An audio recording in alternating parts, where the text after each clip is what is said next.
and a very warm welcome to another edition of Talking Germany, the show where we do just that. And my guest today is a man who is often seen as the greatest mountaineer of all time. He made the first solo ascent of Mount Everest without supplementary oxygen. He was also the first climber to conquer all 14 8,000ers, that is, all of the towering Himalayan peaks that are over 8,000 metres high. And here he is, that man in person, Reinhold Messner. Hello. A very warm welcome to Talking Germany. Thank you for coming today. Now, Reinhold Messner has not only been described as perhaps the best mountaineer of all time, but also the world's most flamboyant mountaineer. Reinhold Messner, welcome once again. Now, everybody knows who you are, that you are an outstanding mountaineer. But not everybody, certainly outside Germany and countries around Germany, knows where you come from. It's a very special part of the world, and I'd like to begin with you telling me precisely where you come from.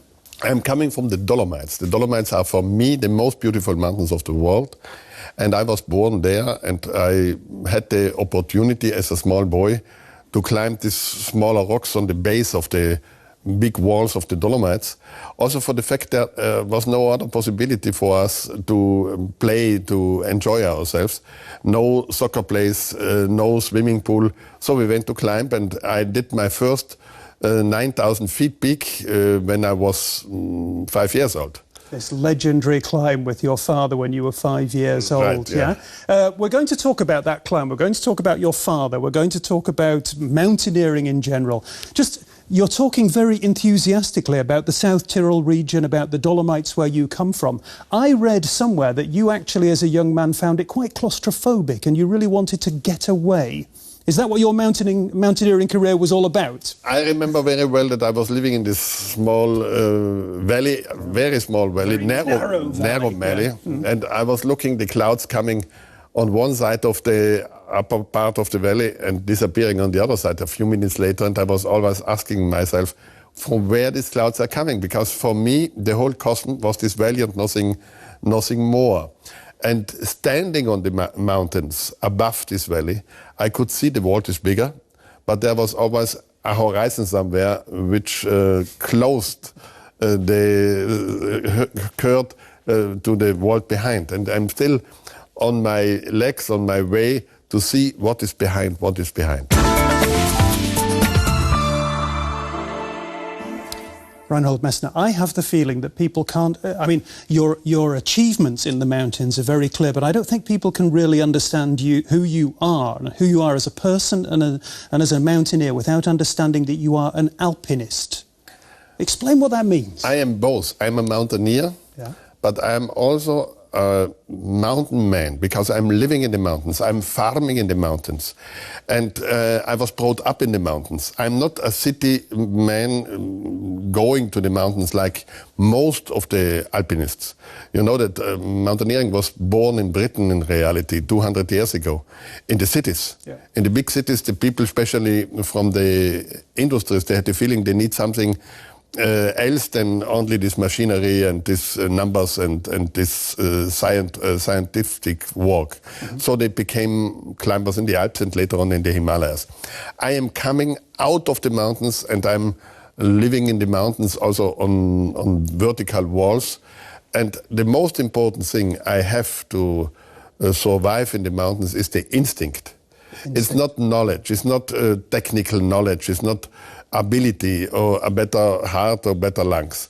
It's an instinct which gives me the possibility, at least up to now, to survive. Well, let's be very clear about what that means. That means that you went out into the mountains basically with just a rucksack on your back. Right. That's how you went up Everest. I was the first one who invented a new style on the 8,000 meter peaks. Otherwise, I would not either have been able to finance, to organize an expedition. Mm-hmm. On the beginning, I was a member of an expedition. I was invited. Later on, I studied a system which was the same system like Wimper climbed Matterhorn in 1856.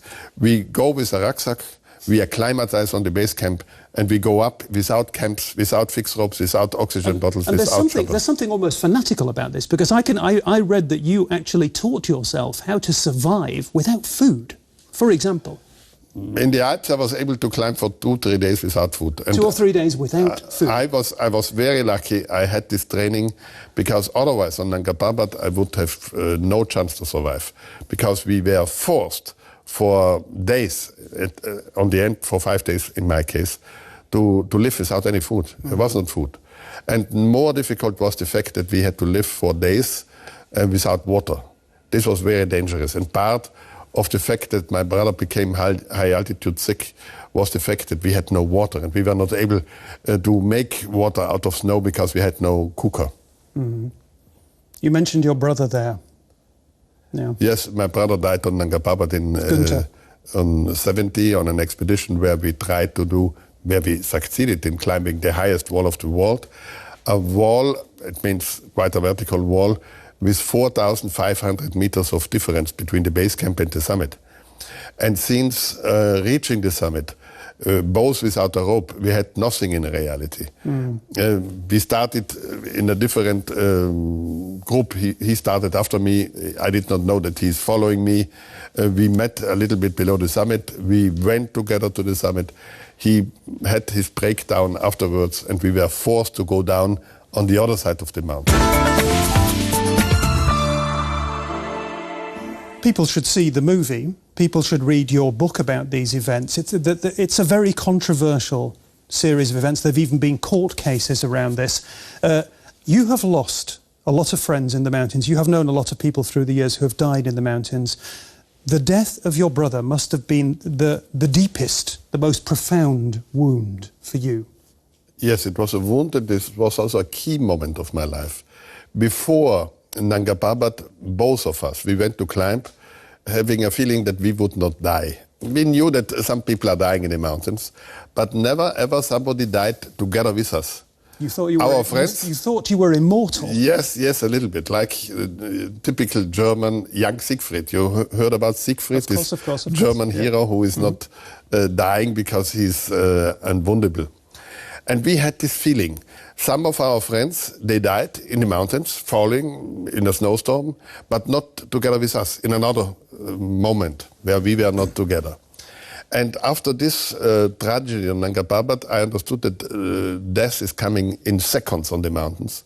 And if you are doing one mistake, maybe in the first mistake, you lose your life. And I had the problem afterwards that my parents and my brothers, they all tried to keep me out of mountaineering afterwards. And I was thinking that maybe it's better I go back to... Were they angry with you?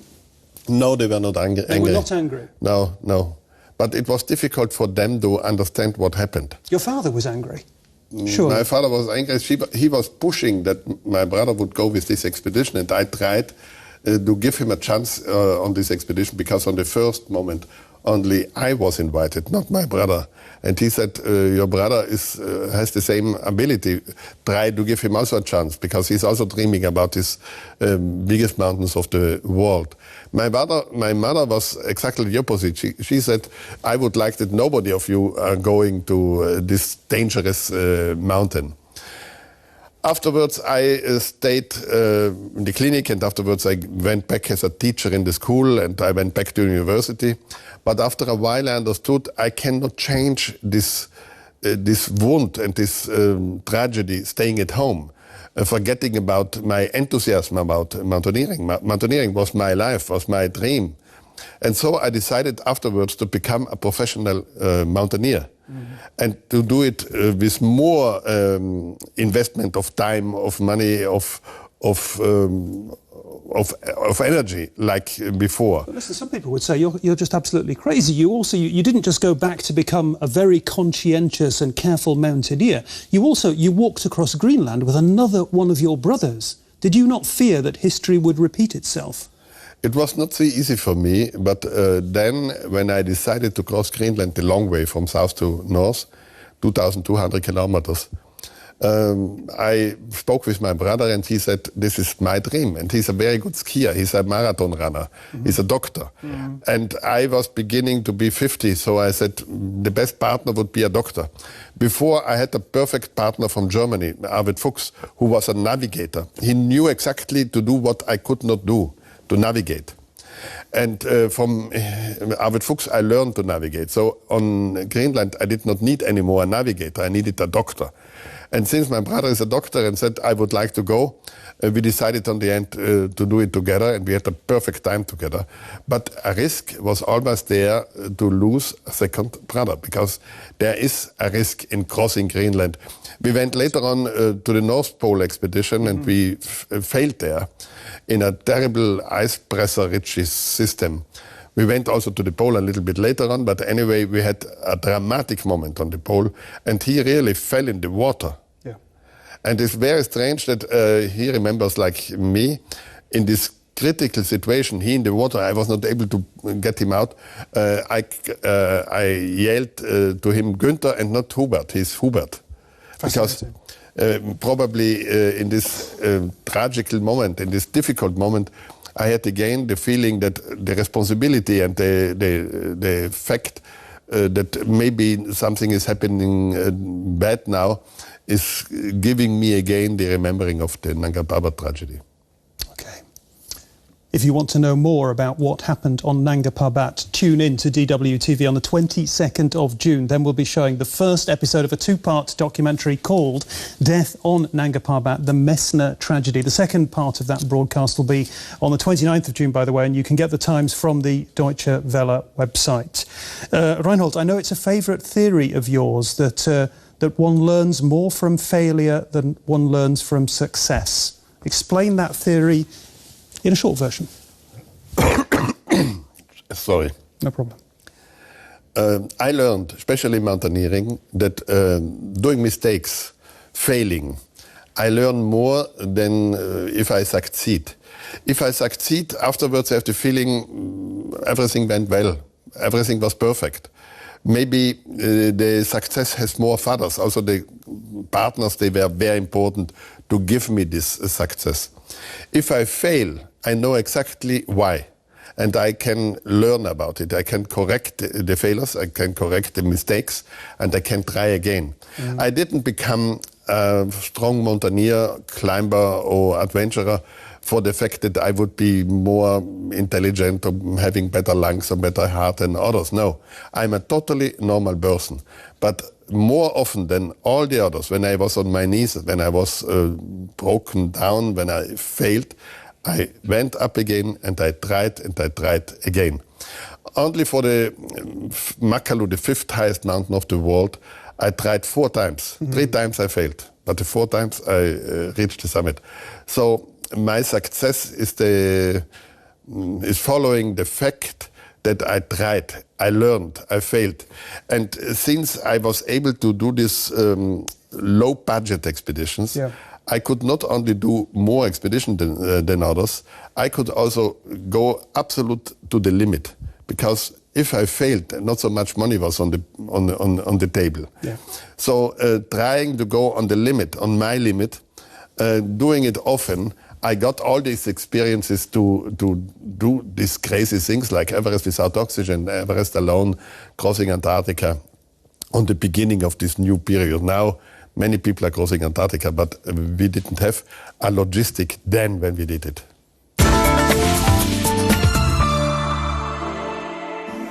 I know that Reinhold Messner is not a member of ATTAC. I don't know where his sympathies quite lie. I'd like to know about your emotional approach to this kind of situation, what we're talking about here, the financial crisis. When you were a younger man, perhaps even now, you were somebody who was known to have a bit of a temper, to be an angry man who would shake his fist a wheel at, you're smiling, yeah? How angry do you get about the lack of transparency in the global markets? How angry do you get about the lack of sustainability? How angry do you get about the greed? Now, I get angry especially for the fact that generally, all of us, in the last decade, we spent more than what we had. And this is one of the problems. The second problem is that the financial world was apart from reality. It was not anymore real what they did in the banks. There was not some values and the money on this value was in the play. No, they used air, they sold air. A bubble. A bubble. Yeah, it became a bubble. Yeah. And we will learn in the next decades to reduce our wishes. Otherwise, we will disappear from this world, very simply. That's strong stuff. Well, you've got a lot of friends in the financial world. You're a well-known person. I know you hobnob with a lot of these people. Do you talk to people about this learning process? You do courses with managers. Are they learners? Are they learners? I am doing lectures in front of managers. This is right, and I can tell them only my experiences from the expeditions and from the wilderness. I learn from the nature. Yeah. My ruler is nature.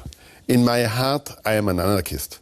I accept the rules the politicians are making, but only with my intelligence, with my head. That's interesting. You were a politician. You were a Green politician for a couple of years in the European Parliament. Years. I found a quote from you. You said, "Politics and climbing are exact opposites." Right. What's all that about? If I go up on Nanga Parbat, nobody can tell me to go left or right with a rucksack, without a rucksack. I am a free man, putting every second my own rules, if we are more people in a democratic way, in my case. And there is no rule, there's only the nature. I have to know that there is a danger of avalanche. I have to know high altitude is dangerous because there is a lack of oxygen. But the politicians are making the rules for others. I am not accepting any ruler above me. And I don't like to have anybody below me to giving my rules. But when you're up there on the stage with these managers giving these lectures to the managers, they're down below. They're listening they to are not. They are on the same level. Okay, they're on the well. Good. Okay, they're on the same level. Are they listening to what you have to say about finite resources and sustainability and nature? I think they are listening. I don't know if they are forgetting it an hour later or a lifetime later. They think it's very comfortable to have you, the Mountaineer, with them here, telling them some stories. This is an excuse to say we have somebody who is bringing ideas in from a totally different world. I get many invitations all over the world to do this kind of lecture sometimes. Yeah. And afterwards, somebody maybe is really understanding what I'm saying, and maybe many are forgetting it in the next. Let's have a look at some footage that we have of you. Somebody else you've been talking to here in Germany recently, the German national soccer team. What's happening there, Reinhold? I was in Eppern in South Tyrol because they did training there, and I was invited. I met them, young people, creative people, and had a good feeling. We had a small chat, and I told them that the motivation for these football games, there are 6 weeks or something like that, they have to build up now. I said earlier they have a mountain to climb. They really do, don't they? Winning the soccer football world championship is much harder than scaling Everest, the highest mountain of the world. That's a quote. That's a quote. It's easy to climb Everest today, or quite easy if you see what they have to do. They need creativity, they need power, they need also energy for all this time, and especially they need the will to play. Okay, we finished the show with a quick quiz. We're going to have to be very quick, we're running out of time, yeah? Who are more ambitious, senior business executives or top mountaineers? Top mountaineers. Danger or safety? I am for safety. What do you prefer, going up or coming down? I prefer to come down. Thank you. I think that's all we've got time for with Reinhold. Unfortunately, he's been a fascinating, a wee little bit of a controversial guest. He's the unique Reinhold Messner. If you've enjoyed his company as much as I have, then do come back next week. Tschüss.